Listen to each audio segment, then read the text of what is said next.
Busquen por favor en sus Biblias Mateo capítulo 5.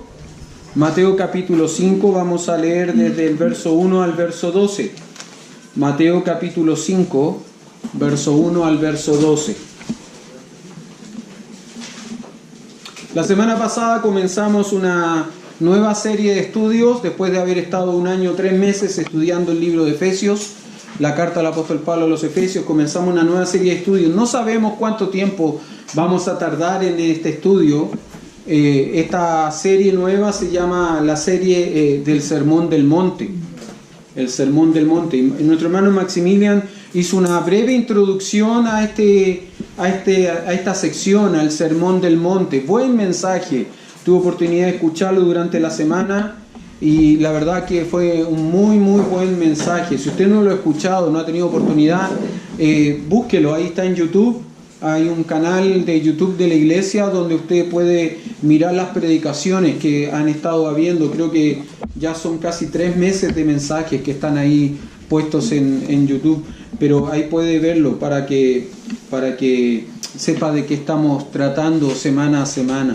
Ahora, la idea de que este canal esté ahí no es que usted no venga a la iglesia y vea los mensajes, ¿no es cierto? Porque ver los mensajes ahí le va a ayudar a recordar cosas o ver algo que no pudo aprender por una situación puntual. Pero eso no cambia la comunión con los hermanos. Eso no reemplaza la comunión con los hermanos. Y eso es tremendamente importante como iglesia. ¿Tiene ya la cita que le cité? ¿Sí? Santiago, ¿no es cierto? ¿No? Mateo. Mateo capítulo 5, verso 1 al 12 dice: viendo la multitud, subió al monte y sentándose vinieron a él sus discípulos, y abriendo su boca les enseñaba diciendo: bienaventurados los pobres en espíritu, porque de ellos es el reino de los cielos. Bienaventurados los que lloran, porque ellos recibirán consolación.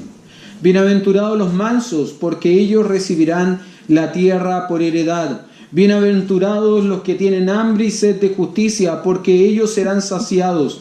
Bienaventurados los misericordiosos, porque ellos alcanzarán misericordia. Bienaventurados los de limpio corazón, porque ellos verán a Dios. Bienaventurados los pacificadores, porque ellos serán llamados hijos de Dios. Bienaventurados los que padecen persecución por causa de la justicia, porque de ellos es el reino de los cielos.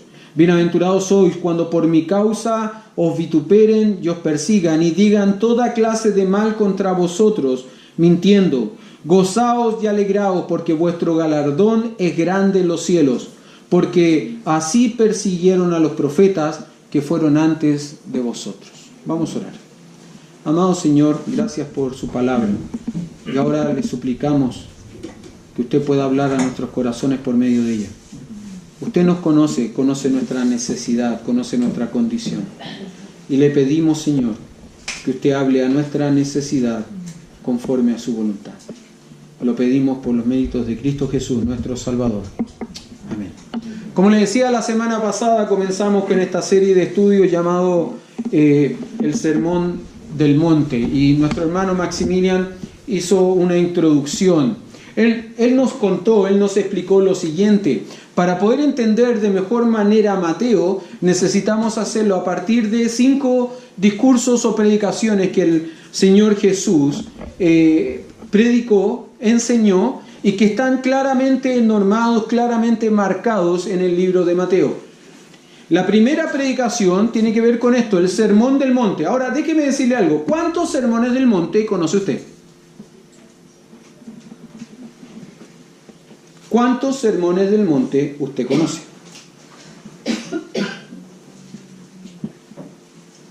¿1, 2, 3? ¿Cuántos? Uno solo. ¿Sí? ¿Cuál es?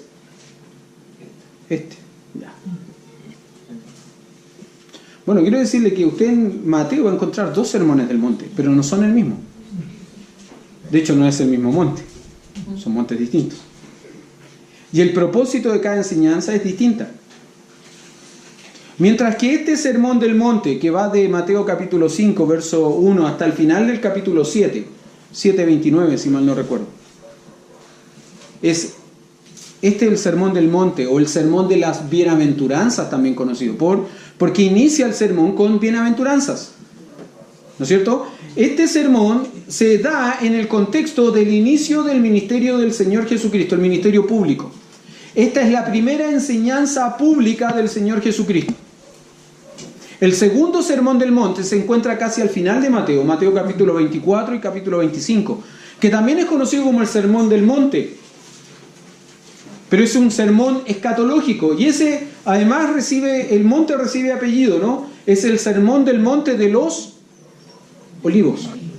¿Por qué? Porque se da justamente esta enseñanza en ese lugar, en el monte de los olivos. Y es un sermón más bien de tipo escatológico, que comienza con una pregunta. Uno de sus discípulos le pregunta: ¿qué señales tendremos acerca del fin? Entonces él empieza a desarrollar todo su discurso, toda su enseñanza. Pero él dice algo interesante ahí, ¿no? Solo mi Padre sabe el día y la hora. Ni los ángeles que están en el cielo, ni yo sabemos cuándo será. Ahora, él va a entregar ciertas pistas que nos ayudan a entender. Pistas que lamentablemente a veces perdemos de vista o confundimos, ¿no? Porque se habla de guerras y rumores de guerras, de enfermedades, también se habla de desastres naturales, ¿no? Entonces, en días como hoy, donde hay guerras, el Señor viene pronto porque hay guerras y hay rumores de guerra. En días como hoy, donde hay desastres naturales, hablaban de que han habido, creo que, no sé, más de 62 temblores en una falla continental. Algunos temblores que para nosotros dejaron de ser temblores, son terremotos, ¿no es cierto? Entonces alguien dice, no, ven los desastres naturales, las inundaciones no sé dónde, los temblores en este otro lugar, incendios, granizo, nevadas donde no nevaba, sequías donde no había sequía. Entonces el Señor viene pronto. Y otros dirán, bueno, enfermedades, ¿no? Epidemias, pandemias, etcétera, etcétera, etcétera. Sí, pero quiero decirle algo, hermano. Desde que el Señor Jesús se fue, en Hechos capítulo 1, desde que Él ascendió en las nubes, que han habido guerras, rumores de guerras, desastres naturales, enfermedades. Y el Señor ha tardado casi 2000 años y no ha venido. Y no es porque Él no vaya a venir, porque Él es fiel en cumplir sus promesas. Él dijo que volverá. ¿No es cierto? ¿Cuál es la diferencia? ¿Dónde está la diferencia? ¿Qué marca la diferencia hoy en día? El Señor Jesús también hace una advertencia, ¿no? Los días antes de su venida serían como los días de ¿quién? De Noé. ¿Qué características tenían los días de Noé? Se casaban y se daban en casamiento. Ahora, no es que se casaba el este con la esta, ¿no? Sino que se casaba el este con el este y la esta con la esta.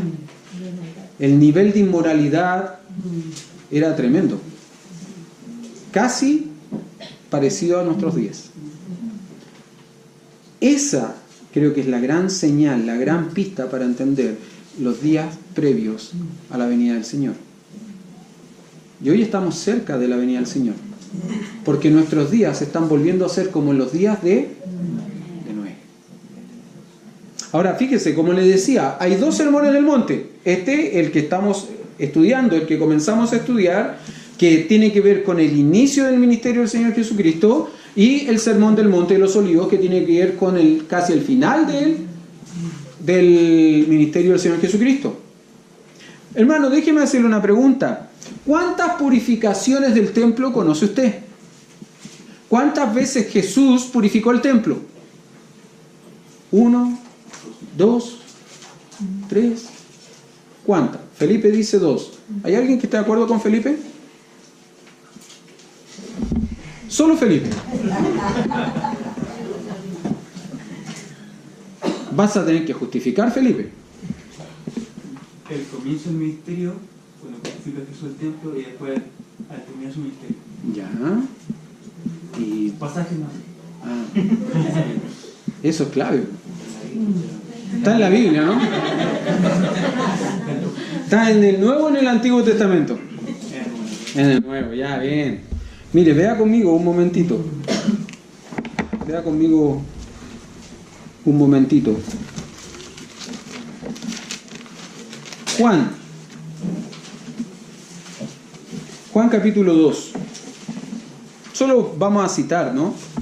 Solo vamos a citar. Después de la boda de Caná, recuerde que la boda de Caná es el primer milagro de Cristo. Es el primer milagro de Cristo en el inicio de su ministerio. Después de la boda de Caná, Juan capítulo 2, desde el verso 13 en adelante, se nos enseña o se nos habla, el apóstol Juan narra acerca de la purificación del templo. La purificación del templo. Estaba cerca la Pascua de los judíos y subió Jesús a Jerusalén y halló en el templo a los que vendían buey, oveja y paloma y a los cambistas allí sentados y haciendo un azote de cuerdas echó fuera del templo a todos y las ovejas y los bueyes y esparció las monedas de los cambistas y volcó las mesas y dijo a los que vendían palomas: quitad de aquí esto y no hagáis de la casa de mi padre casa de mercado. Entonces se acordaron sus discípulos que está escrito: el celo de tu casa me consume. Vaya ahora a Lucas, capítulo 19.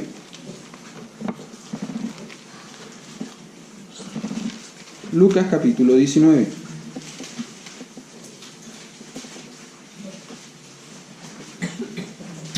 Verso 45.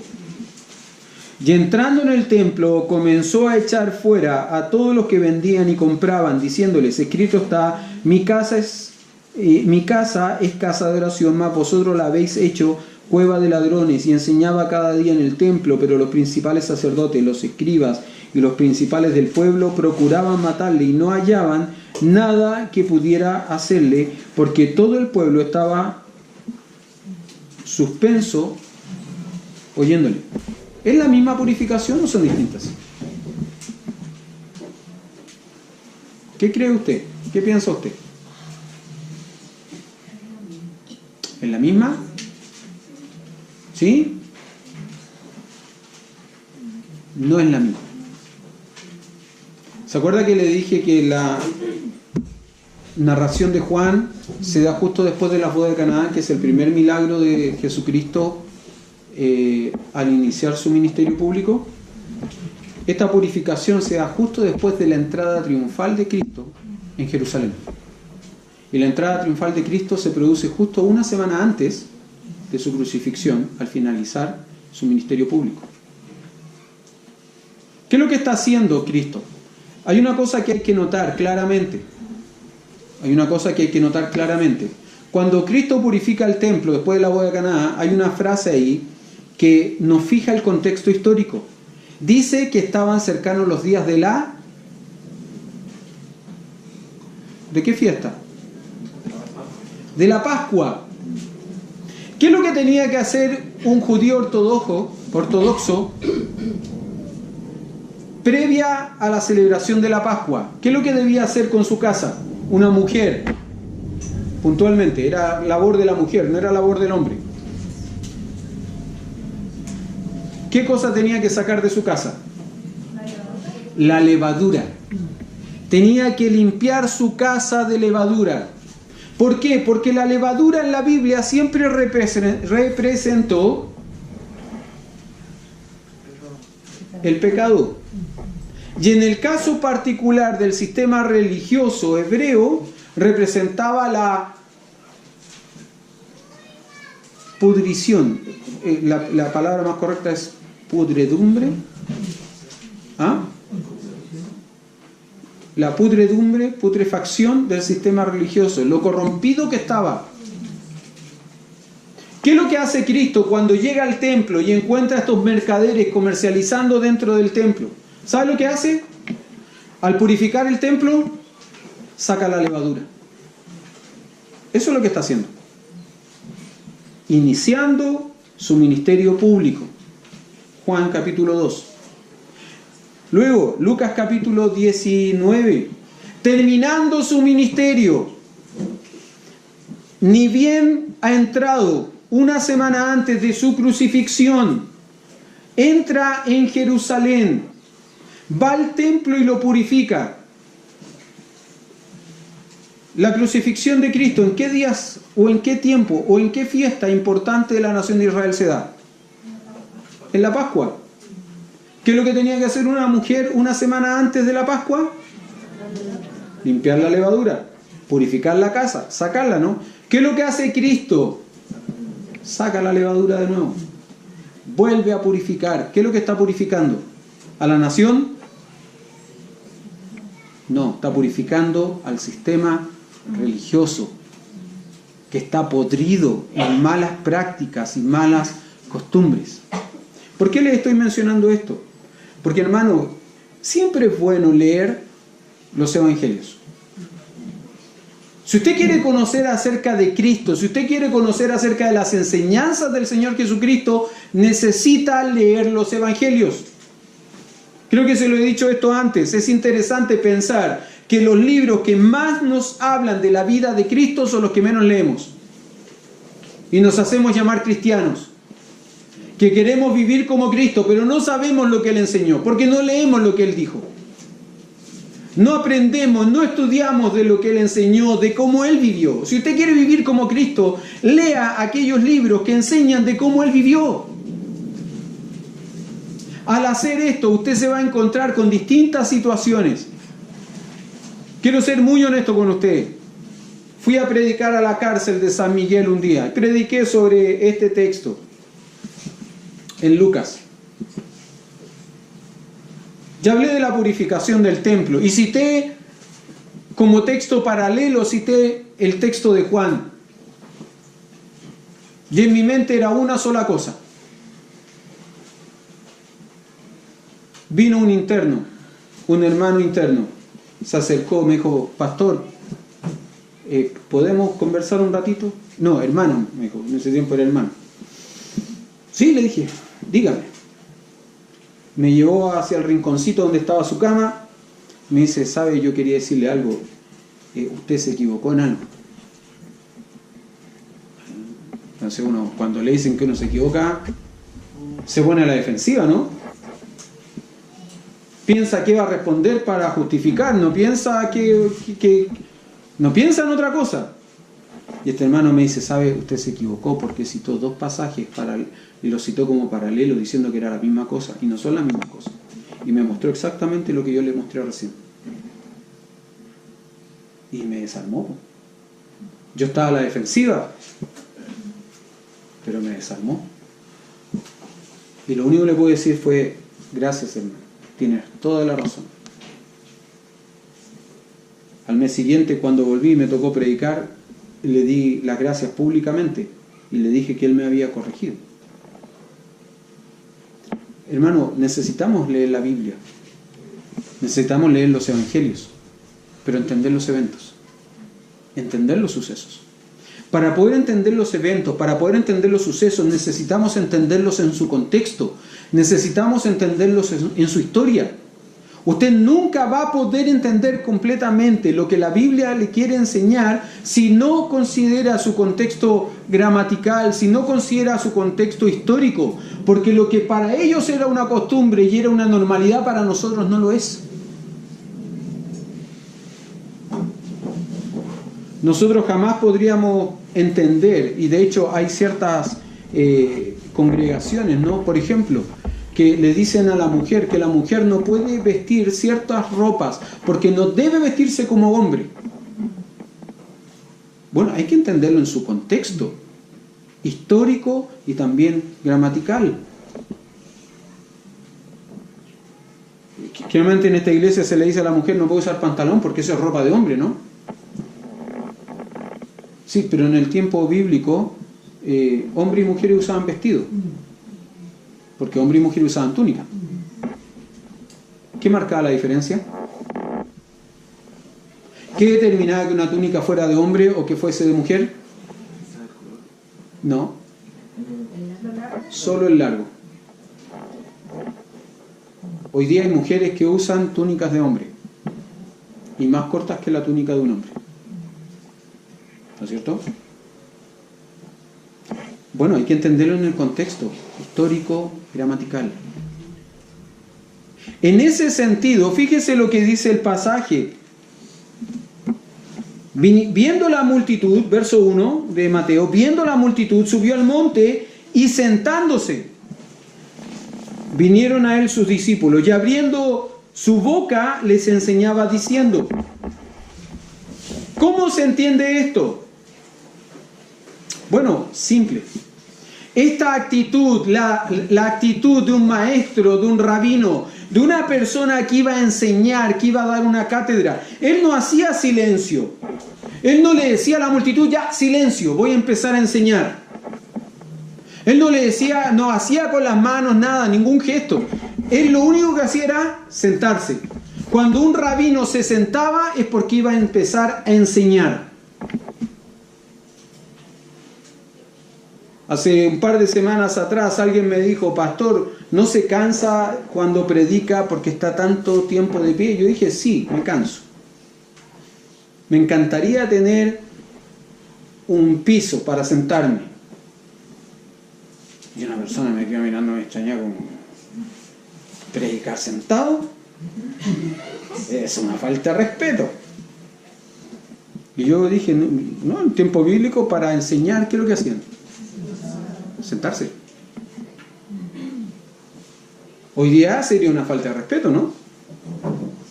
Usted sabe que hay ciertos países, ciertas congregaciones donde el púlpito no está al mismo nivel que el de la gente. El púlpito está en un lugar elevado, más arriba de lo normal. No me gusta tanto esa costumbre. A mí en lo personal.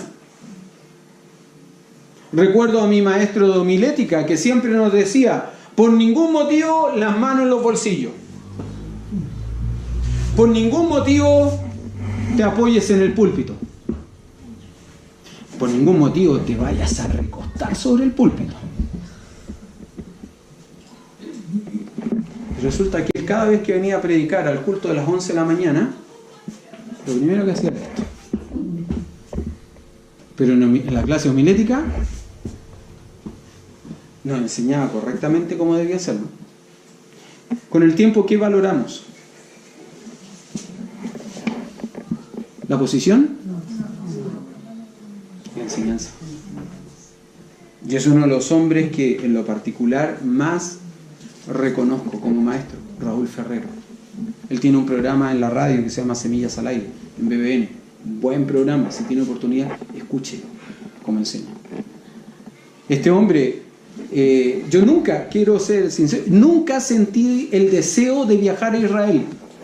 A mí nunca me cruzó eso por la mente, no, que yo quiero ir a conocer las tierras bíblicas. No, por mí nunca se cruzó por mi mente, nunca fue una prioridad, un deseo, no.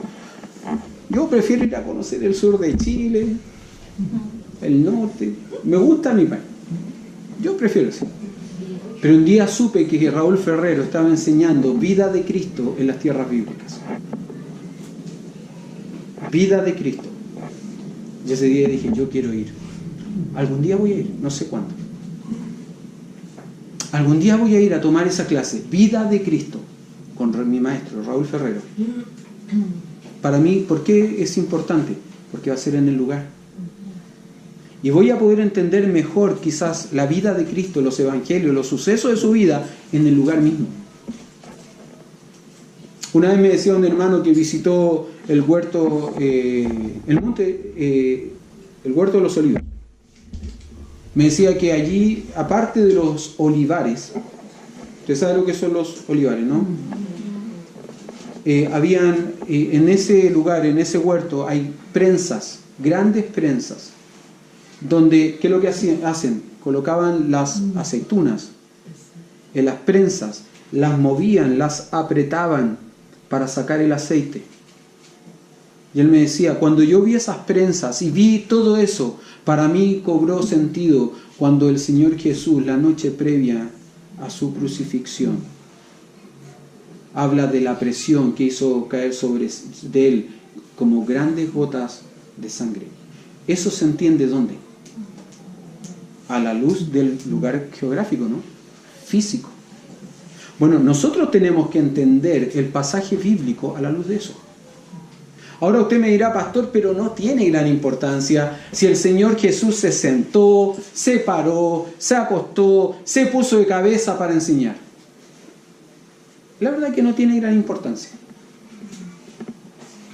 Lo que importa es la actitud de la gente. Porque la gente, cuando veía que un rabino, un maestro se sentaba, ¿sabe lo que hacía la gente?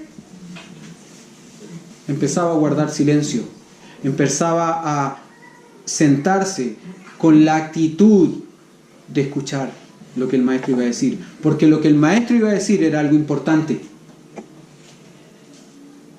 Y pensaba, ese principio, qué lindo que es, y lamentablemente, qué alejado es también, hoy en día. Porque lamentablemente hoy en día la gente, mucha gente, en vez de poner atención, no a la persona, sino a la palabra, a la enseñanza. Porque usted entiende que no es lo que yo digo, es lo que la palabra enseña. Es lo que la palabra dice, lo que el Espíritu Santo hace con la palabra de Dios en su vida, porque es la palabra de Dios la que tiene la capacidad de convertir el alma, de hacer sabio al sencillo, no yo. Pero lamentablemente hoy día mucha gente es indiferente a la palabra de Dios. ¿Cuántas veces hay que hacer callar en medio de una predicación a la gente? ¿Cuántas veces hay que decirle, por favor, compórtense, ordénense, guarden silencio cuando se está enseñando y exponiendo la palabra de Dios? Ese es el principio que uno tiene que rescatar en este punto. No si Jesús se paró, se sentó, se acostó. No. Él simplemente tomó la actitud de un maestro normal, se sentó. Y el verso 2 dice, abriendo su boca, les enseñaba diciendo. Ahora, ¿qué es lo que les va a enseñar? ¿Qué es lo que les va a decir? Solo vamos a alcanzar a ver un par de cosas hoy día por cuestión de tiempo. Pero el Señor Jesús va a comenzar, y por eso que al sermón del monte también se le llama el sermón de las bienaventuranzas. Él va a comenzar a decir, bienaventurados. Bienaventurado. ¿Qué significa bienaventurado? Dichoso. Bien. ¿Qué más? ¿Alguien más dijo algo? Muy feliz. Ok. ¿Qué más significa bienaventurado? ¿Alguien sabe? Doblemente feliz. Muy feliz. Doblemente feliz. Recontra feliz. ¿Ya? Super, hiper, mega. Sí, ¿no es cierto? También significa bendito. Bendito. Ahora, ¿se acuerda que yo le dije que necesitábamos entender los textos, las palabras en su contexto gramatical e histórico? Déjeme decirle esto, en los tiempos de Cristo existía la creencia de lo siguiente: un hombre o una mujer normal no podían ser bienaventurados. Un hombre o una mujer normal no podían ser bienaventurados. Solo podían ser bienaventurados los dioses, con D minúscula, dioses falsos, y los muertos. Pero un hombre normal, una mujer normal, no podían ser bienaventurados. La razón, muy simple. Para ser bienaventurado uno tenía que estar eximido de todos los problemas, de todas las dificultades que rodean la vida normal. O sea, un hombre que tiene problemas no puede ser súper feliz. Un hombre que tiene problemas no puede ser dichoso. Un hombre que atraviesa dificultades no puede ser bendito. Ahora, los muertos, por estar muertos, ya no pasan problemas. Ya no tienen dificultades. Los dioses, con D minúscula, por ser dioses, no están sujetos a los problemas, a las dificultades del ser humano. Por lo tanto, ellos sí podían ser benditos, pero un hombre normal no podía. Señor Jesús, cuando abre su boca y empieza a enseñar, cambia el paradigma, cambia el sentido, la idea de la palabra. Y Él va a decir, no es bendito, no es bienaventurado, no es dichoso, súper feliz, bendito aquel que no tiene problemas, sino que es bienaventurado, dichoso, súper feliz aquel a quien a pesar de sus problemas encuentra su gozo y alegría en el Señor. Ese hombre, esa mujer son bienaventurados. aquel que se encuentra completo en Dios, aquel que se encuentra feliz, realizado, satisfecho por completo, es la persona y en la presencia del Señor, a pesar de las circunstancias. ¿Usted sabe lo que significa circunstancia?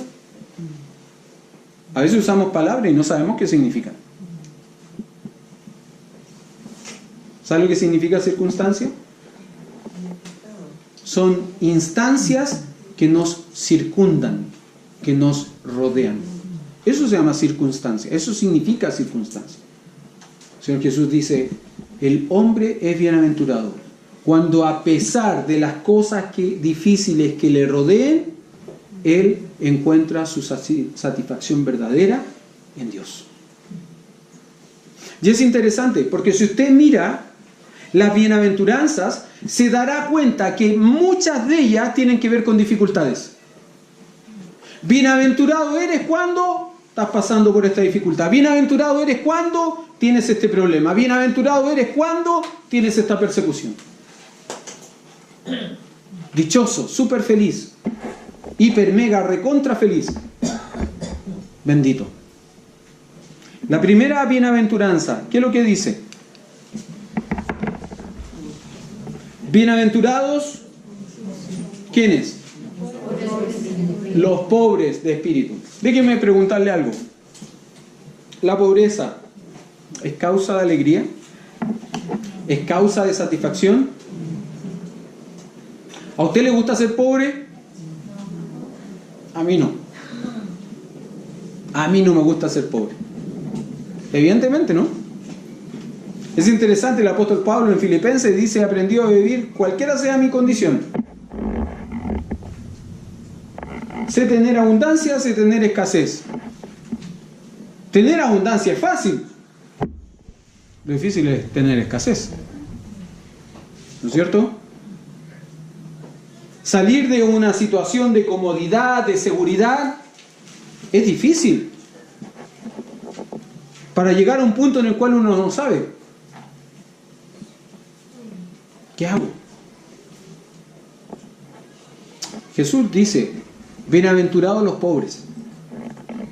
Pero no los pobres que no tienen nada en lo material, sino que los pobres de espíritu. ¿Sabe cuál es la idea aquí? Bienaventurado es el hombre que reconoce que espiritualmente está en la bancarrota. Que reconoce que espiritualmente no tiene nada, aunque materialmente lo tenga todo. ¿Sabe por qué? Porque solo en ese momento, cuando el hombre reconoce su bancarrota espiritual, es capaz de entender también que él no tiene nada que darle a cambio a Dios por su salvación. Bienaventurados los pobres de espíritu. ¿Por qué? Hay una razón para ser bienaventurado como pobre de espíritu. ¿Cuál es la razón? Según el texto. Porque de ellos es el reino de los cielos. Déjeme decirle algo, esta frase, esta expresión, el reino de los cielos, se va a repetir muchas veces en Mateo. Sobre todo en esta sección. Juan, cuando salió al desierto a bautizar, predicaba el evangelio del reino. El Señor Jesús, cuando inicia su ministerio, predica el evangelio del reino. Y él va a decir esto, ¿no? El reino se ha acercado. ¿Por qué? ¿Por qué el reino se había acercado?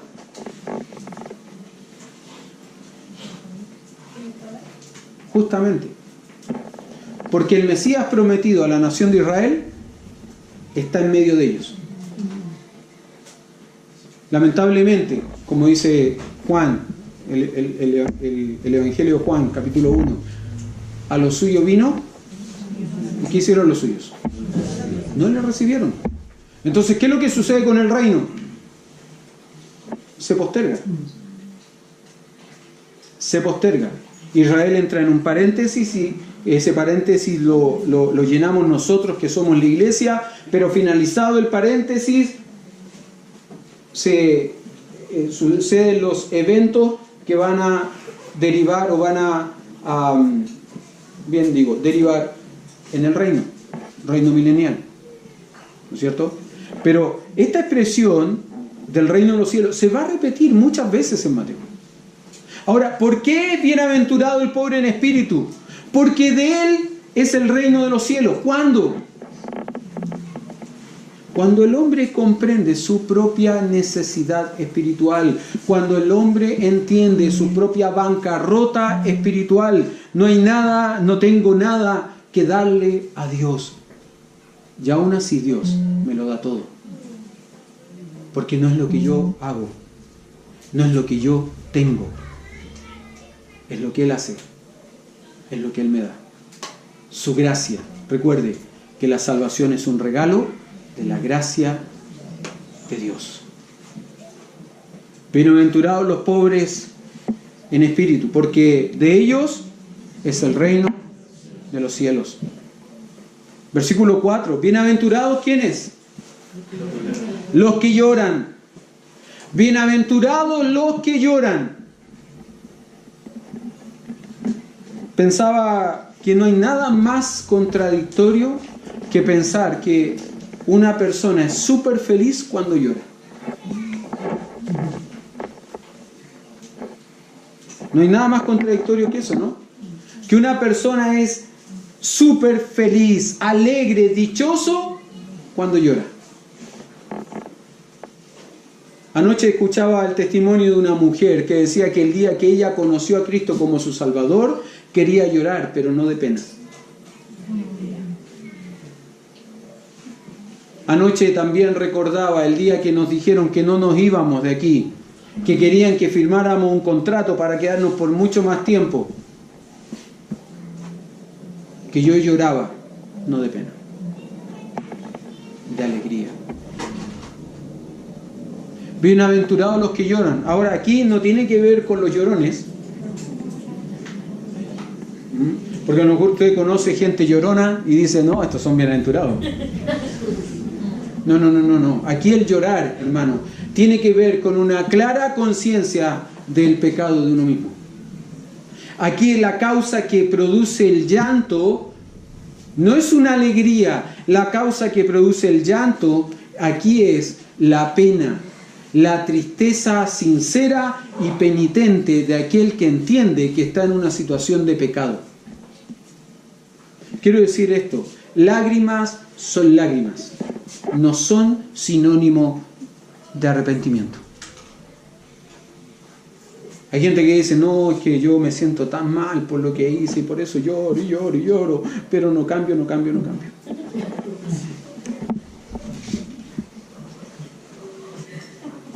No, eso son lágrimas. Como diría alguien, lágrimas de cocodrilo. ¿Usted sabe que el cocodrilo, mientras está comiéndose a una de sus víctimas, llora? Por eso es la expresión lágrimas de cocodrilo. ¿Sabía eso, no? Un cocodrilo, mientras se come a una de sus víctimas, llora. Y no es por pena por la víctima. No es pena por la víctima. ¿Ah? Probablemente tiene que ver, claro, con una cuestión física.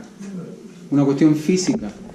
¿Le ha pasado a usted que alguna vez se pegó un bostezo de esos, pero bostezos profundos, buenos, bostezos que dan gusto? Claro, que se le desencaja la quijada bostezando. Pero se pega un bostezo y se le cae una lágrima. Esa lágrima no tiene que ver con esta bienaventuranza. La bienaventuranza aquí tiene que ver con un arrepentimiento genuino, sincero delante del Señor. Hace un par de semanas visitábamos con mi esposa una familia. Estábamos en su casita, un departamento chiquitito, muy bonito. Y me acuerdo que ese día no hacía mucho frío. Estaba más bien templado. Y preguntamos, ¿no? Aquí es muy frío, no tanto, porque aparte me parece que los vecinos tienen calefacción, entonces cuando ellos prenden su calefacción, nosotros como estamos en el medio y el departamento es chiquitito, esto se abriga, se calienta, así que no hay problema. Yo dije, qué buena, ahorro. ¿No es cierto? Bueno, empezamos a conversar, empezamos a hablar. Mientras tomábamos tecito, en fin. Y de pronto uno de ellos empezó a hablar sobre una situación triste que había sucedido en su vida, una situación que le trae vergüenza hasta el día de hoy. Y esta persona empezó a tiritar mientras hablaba. Y su voz se empezó a entrecortar. Es como cuando uno habla con frío. Habla tiritando, ¿no? Y la voz tirita. Sandra le dijo, si tiene frío, prende una estufa. Y esta persona le dijo, no tengo frío. Pero cada vez que me toca hablar de la situación, de esta situación, me pasa lo mismo. Cada vez que recuerdo ese mal momento, toda la tristeza que causé, toda la vergüenza que causé, me pasa lo mismo. Grito y todavía siento vergüenza. Siento pena todavía. Yo pensaba, esa persona físicamente evidenció su arrepentimiento. Evidencia su arrepentimiento. Pero ¿sabe lo mejor de todo? ¿Sabe cómo ha evidenciado su arrepentimiento? Volviéndose del mal camino en la dirección correcta. No volviendo a cometer lo que le trajo tanto dolor, tanta vergüenza, que dañó a tanta gente, no volviéndolo a cometer. Buscando restaurar, buscando pedir perdón a quien corresponde. Pero todavía físicamente. Esa situación, ¿sabe qué me hizo recordar? Este pasaje. Bienaventurados los que lloran, porque ellos recibirán consolación. Cuando usted lee en Mateo capítulo 3, dice que Juan salió al desierto vestido con piel de camello, ¿no es cierto?, con un cinto amarrado, comiendo langosta miel silvestre. Salió al desierto a predicar el evangelio del reino y a bautizar al pueblo que salía a ser bautizado por él. Pero dice que salió alguien más a mirar lo que él está haciendo. Juan capítulo 3, verso 7. Al ver él, Juan, que muchos de los fariseos y de los saduceos venían a su bautismo, les decía suavemente, con mucha ternura y amor: generación de víboras, ¿quién os enseñó a huir de la ira venidera?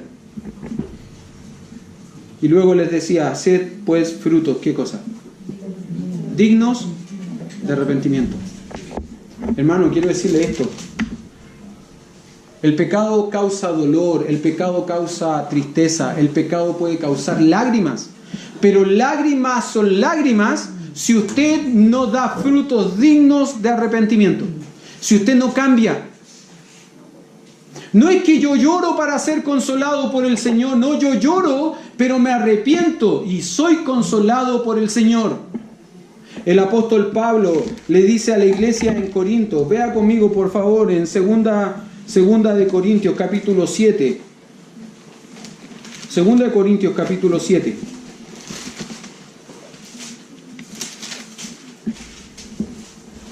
Verso 10.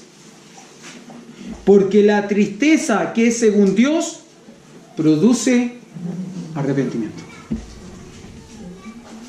La tristeza que es según Dios produce arrepentimiento. Y usted sabe lo que es el arrepentimiento, ¿no? Lo hemos visto en las clases con el hermano Maximilian. El arrepentimiento tiene que ver con una conversión, con un cambio de mente, con un cambio de dirección, con volverme del lugar equivocado por el cual estoy transitando y con la dirección equivocada hacia la cual me estoy dirigiendo, y volverme al lugar correcto, en la dirección correcta. Bienaventurados los que lloran, dice el Señor Jesús, porque ellos recibirán consolación. ¿Usted puede ser bienaventurado? Hermano, quiero decir esto, y con esto voy terminando, voy cerrando. Algunos han malentendido el Sermón del Monte diciendo esto: el Sermón del Monte son estaciones, pasos que debo cumplir para mi salvación. Eso es falso porque la salvación es un regalo de la gracia de Dios que no se obtiene por obras. Por lo tanto, yo no puedo añadirle a la fe obras, ¿no es cierto? No son pasos que yo debo cumplir, añadir. Otros han dicho, el sermón del monte es el decálogo o la ley del reino. Así es como nos vamos a regir durante el milenio. Esto no es para nosotros, no es para la iglesia, es para el milenio. No creo eso tampoco. Yo creo que aquí hay principios prácticos de vida cristiana que debemos de cumplir. Aquí hay principios prácticos, claros, que debemos de practicar, que debemos de cumplir para ser bienaventurados. Debemos reconocer nuestra pobreza espiritual, debemos reconocer nuestra bancarrota espiritual. Solo así entendemos que no tenemos nada que ofrecerle a Dios. No se trata de mí, se trata de Él.